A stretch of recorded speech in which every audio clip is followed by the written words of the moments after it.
Bismillahirrahmanirrahim. Assalamualaikum warahmatullahi wabarakatuh.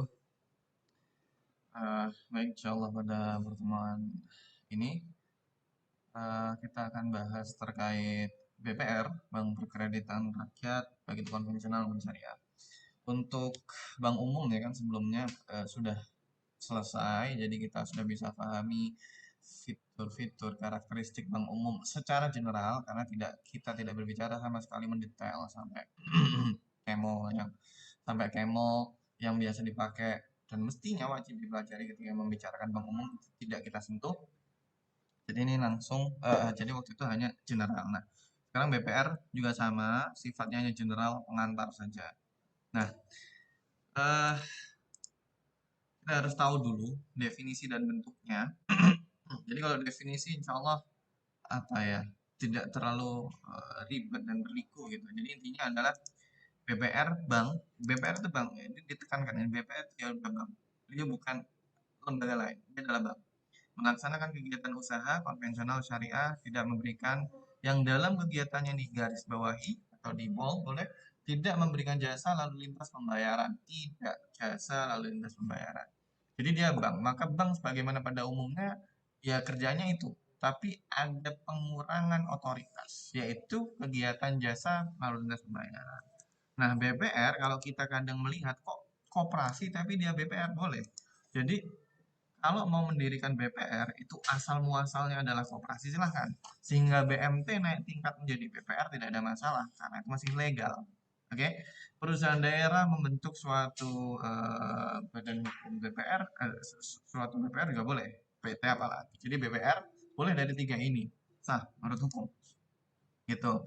Nah, kita sekarang masuk ke hal yang paling penting dari BPR yaitu apa aja sih? Apa saja kegiatan dari BPR? Kalau bank umum kita tahu lah. Jadi bank gini, bank secara keseluruhan itu tiga fungsi, ya kan?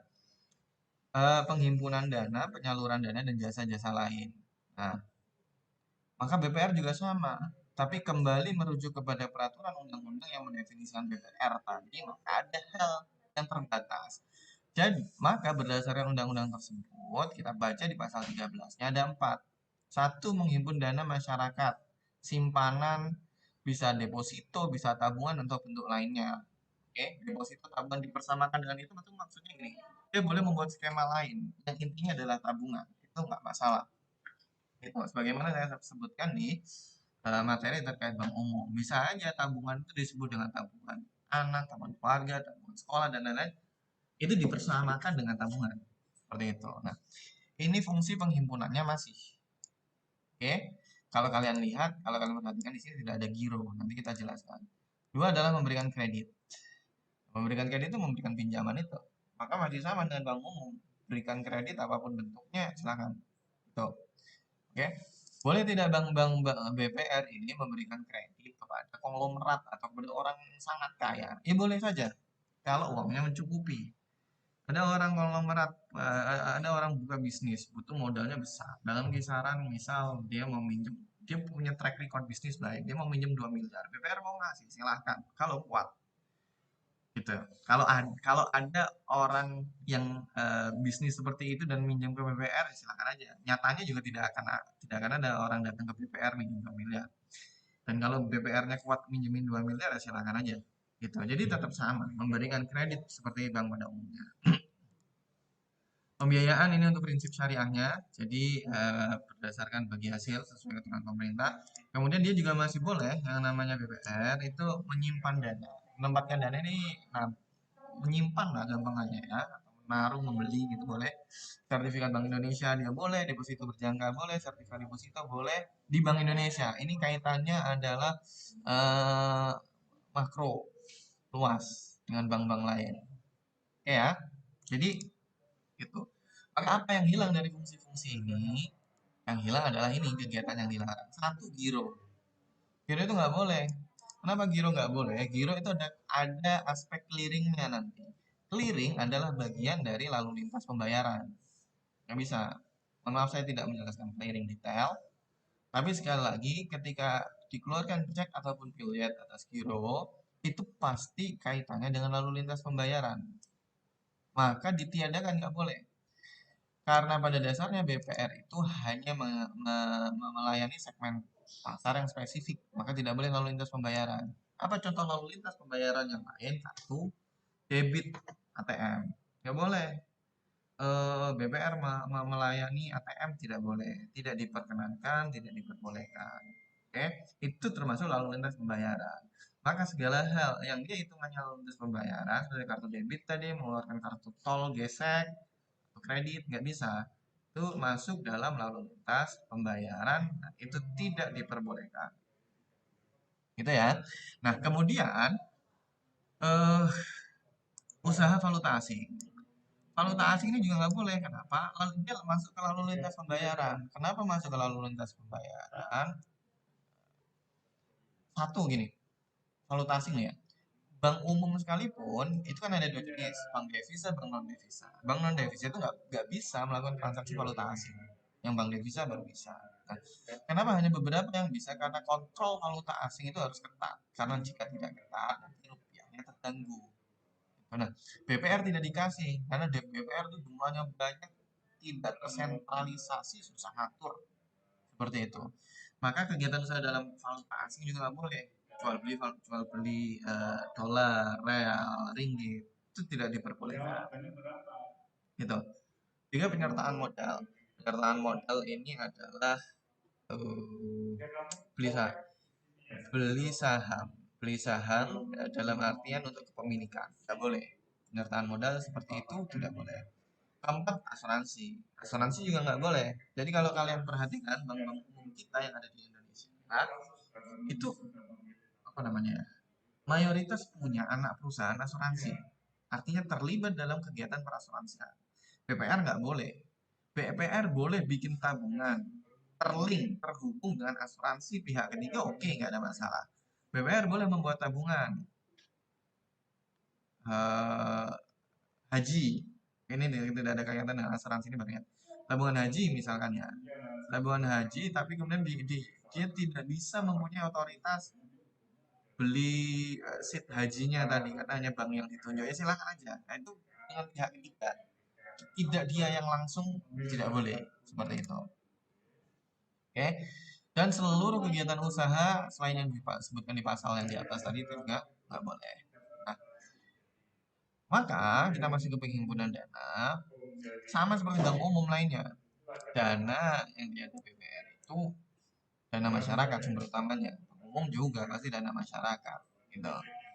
Nah, jadi nggak ada bedanya.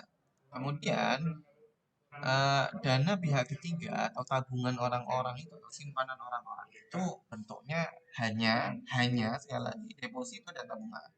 Nggak boleh tiru. Ini ngulangi sebenarnya. Nah, tambahannya yang ini. Dana modal bank itu berasal dari pemegang saham. Sebetulnya bank umum juga sama. Dananya itu dari para pemegang saham awalnya, tapi kemudian membesar gitu kan.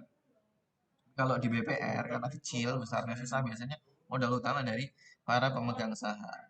Ada orang butuh pinjaman, pemegang sahamnya, suntik dana gitu ya. Itu di BPR. Nah, fungsi modal tadi itu untuk mengembangkan usaha juga bentuk resiko. Artinya seperti ini. BPR itu resikonya jauh lebih tinggi karena mereka segmen pasarnya adalah orang-orang kecil yang kadang nggak bisa bayar, nggak mesti bisa bayar. Nah, perlu suntikan modal dari para pemegang saham karena nggak kalau uang dari apa namanya, orang yang pinjam tadi nggak balik gimana? Iya oke, dituntut pengadilan kan lama, padahal bank itu tersebut butuh untuk pengembangan usaha pada bulan itu juga. Nah, maka kemudian disuntiklah kemudian dana dari pemegang saham. Oke, kadang ada dana dari bank lain. Berarti minjem Pak BPR minjem kepada bank yang lebih besar. Serius? Iya, gitu. Sifatnya melengkap. Tapi akhir-akhir ini ya enggak juga. Jadi memang untuk lebih memudahkan mereka akan pinjam ke bank yang lebih besar. Oke, penyaluran dana atau kreditnya boleh syariah, boleh konvensional tergantung jenis BPR-nya ya. Harus hati-hati dan lain-lain, ini umum. Ini umum. Produknya tadi sudah saya sampaikan, kemudian kreditnya. Nah, kredit itu sama dengan bank. Kredit apapun mau disalurkan oleh BPR silahkan, selama BPR-nya kuat. Ya kalau kita ngeliat teori kreditnya ada kredit modal kerja, ada kredit investasi, ada kredit konsumsi, macam. Maka boleh ketiga-tiganya. Kalau ada bertanya, kredit mobil itu maksudnya konsumsi apa investasi apa modal kerja, ya tergantung mobilnya mau dipakai apa. Mobilnya pakai pribadi ya konsumsi, mobilnya dipakai ngangkut sayur dari sawah ke pasar ya modal kerja. Mobilnya mau dijual lagi nanti salah itu, salah beli mobil untuk dijual salah. Ya itu kredit investasi gitu. Nah, macam-macam seluruh kredit sama dengan bank umum, BPR itu bisa membuat berbagai jenis varian produk kredit. Substansinya sama, variasi fiturnya berbeda, namanya bisa muncul berbeda. Semuanya untuk competitiveness, untuk kompetitivitas antar bank, gitu ya. Nah, BPR itu gampang banget diriinnya, apalagi BRT. Gampang ini dalam artian modal yang di store tuh relatif sangat sangat sangat kecil. Zona satu ini apa namanya ibu kota negara kayaknya ya, Jabodetabek ini kayaknya. Saya agak lupa. Zona 2 itu ibu kota provinsi, termasuk kabupaten, ibu kota kabupaten. Misal ya, eh, kota-kota besar di provinsi juga sering. Solo itu masuk di zona 2. Di 8 miliar. 8 miliar besar, Pak. Enggak, kalau kalian masuk di bank 8 miliar kecil sekali. Ini dana yang sangat kecil. Orang, store minimum kan. Oke. Jadi yang ingin saya tunjukkan mendirikan BPR itu jauh lebih kecil, dana dan syaratannya jauh lebih mudah. Apalagi kalau berangkatnya dari koperasi. Koperasi itu lebih lebih luas, berbeda dengan rigidnya peraturan bank. Tapi ketika dia nanti naik ke BPR, otomatis pengawasannya harus di BI dan oke. BPR itu boleh berdiri isinya Indonesia. Pemiliknya WNI dan seterusnya itu intinya adalah yang ingin saya sampaikan izin usahanya ada di nah, bagaimana dengan pengawasan pembinaannya OJK BI dan OJK dengan tugas dan fungsinya masing-masing ya BI tugasnya apa OJK tugasnya apa kan masing-masing persis seperti saya sampaikan di Bank Sentralan dan OJK itu masih sama persis gitu tapi satu catatan ya yang penting. Jadi pengawasan BPR-nya susah sekali. Bayangkan di satu kabupaten jumlah BPR itu bisa belasan, belasan. Kita berargumen, kan di satu kabupaten bisa ada banyak bank juga itu bisa malah puluhan, bisa sampai ratusan, betul. Tapi mereka tersentralisasi. Mereka punya punya induk baik itu misal di Jakartanya atau dimanapun tapi mereka punya induk artinya kontrol OJK maupun BI cukup kepada induk nanti otomatis cabang-cabangnya ngikut tapi BPR beda sehingga banyak BPR kemudian kolaps banyak nasabah dirugikan itu karena pengawasan terhadap BPR itu susah sekali saking banyaknya kecil-kecil satu-satu tuh tidak punya SDM BI dan OJK nah itu makanya kita kalau ke BPR itu harus hati-hati, harus dilihat betul-betul apakah BPR-nya sehat. Nah, maka dari itu OJK mempunyai 3 kriteria status untuk BPR. BPR normal, intensif, sama khusus. Kita lihat masing-masing. Normal itu ya oke, intensif itu kaitannya nih di rasio kecukupan uangnya ya, rasio kesehatan uangnya. Intensif itu jika jika apa namanya kredit rasio kredit macetnya sekian, jika rasio modal terhadap asetnya sekian. Nah, itu ada eh, apa namanya peraturan-peraturan khususnya dibuat oleh OJK. Kenapa ada ini? Ya biar kita konsumen ini melek gitu. Nah, maka kalian kalau ada orang tua tetangga dengan yang BPR, suruh cek di OJK. Dia bang dalam normal, intensif atau khusus. Oh khusus hati-hati, cari aja yang normal. Oke, lanjut. Kita bertanya-tanya, ini penting lagi, isu lain. Tadi isu terkait pengawasan, sekarang isu terkait produk BPR mahal. BPR produknya mahal, ayo jelas. Kenapa BPR produknya mahal? Satu, struktur biayanya. Saya mulai dari struktur biayanya itu lebih tinggi. Apa maksudnya gini? Eh, resiko, oke, resiko gagal bayar. Ini empat ini turunannya. Yang utama satu dua. 4 ini tuh. Nasabah dari, perlu dipahami dulu, nasabah dari BPR itu orang-orang non bankable. Artinya mereka kalau masuk ke bank itu kira-kira pasti ditolak. Apa kriterianya? Kerjanya nggak jelas, serabutan, kan? Oh, kerja gajinya kecil, kerja shift-shiftan, shiftnya kadang nggak jelas juga. Nah, wirausahanya masih kecil, untungnya masih nggak kelihatan, nggak tahu. Nah, itu disebut non bankable. Biasanya orang-orang ini kalau maju ke bank minta pembiayaan, kredit pasti ditolak. Oke. Nah, karena resiko, orang-orang ini resiko kalau dipinjami tidak mengembalikan uang, oke, maka mereka mempunyai hitung-hitungan di risk manajemennya, oke, sehingga untuk mengkalkulasi resiko nanti yang akan hadir dampaknya. Dari 100 orang muncul masalah satu, itu harganya sama kayak untung ngurus 100 orang tadi. Kalau sudah mulai kena itu, repot, sangat amat repot. Maka mereka menghitung itu sehingga struktur biayanya itu jauh lebih tinggi. Apa yang menyebabkan struktur biayanya jauh lebih tinggi lagi yang lain? Salah satunya adalah eh, kaitannya dengan apa namanya, economic of scale. Economic of scale, jadi semakin besar suatu usaha itu semakin efisien overhead cost-nya atau biaya-biaya menumpuknya gitu. Nah, yang BPR kan cuma satu cabang, nggak punya lain-lain. Oke, BPR cuma satu cabang, nggak punya kabupaten lain, nggak punya lain-lain. Agak susah. Itu maka struktur biayanya lebih mahal. Dua, tidak diatur Bank Indonesia. Ini kalian harus tahu, orang yang mau pinjam ke bank, pinjam uang, itu akan dicek di Bank Indonesia. Namanya BI Check. Dicek di Bank Indonesia untuk track recordnya. Jelek, apakah buruk, apakah sangat baik. Nah, itu nanti track record itu menentukan apakah pinjamannya, kreditnya di ACC atau enggak oleh bank. Nah, BPR itu orang-orang yang datang ke sana pinjam langsung pinjam dapat. Oke, pinjam langsung dapat itu karena saking mudahnya, maka mahal. Kenapa mudah? Karena tidak diatur Bank Indonesia. Kalau Bank Indonesia menyatakan dia blacklist, maka dia blacklist. Nggak boleh. Kecuali bank tersebut mau mengambil resiko, sudah tahu di blacklist dikasih. Nah, tidak mau. Biasanya bank umum, bank besar umum tidak mau mengambil resiko. Oke. Kemudian tiga, segmentasinya pas khusus dan lokal. Jadi kuat. Dia mengakar ke masyarakat sekitarnya. BPR ini ya.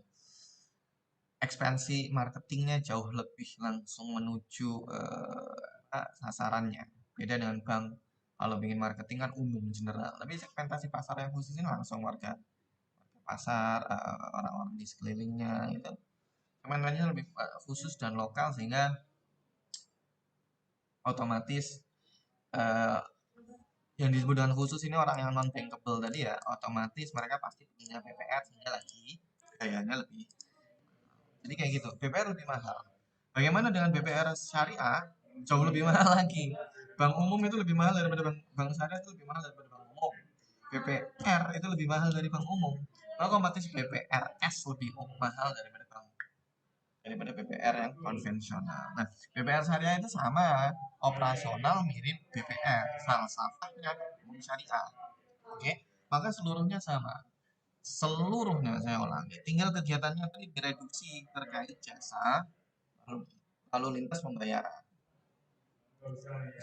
Tuh, nah, perbedaan BPR dan BPRS ya sama dengan bank umum kan, bank konvensional dan syariah sama. Makanya mudoroba, carokah, wadiah, baik, ijaroh, ya kayak gitu.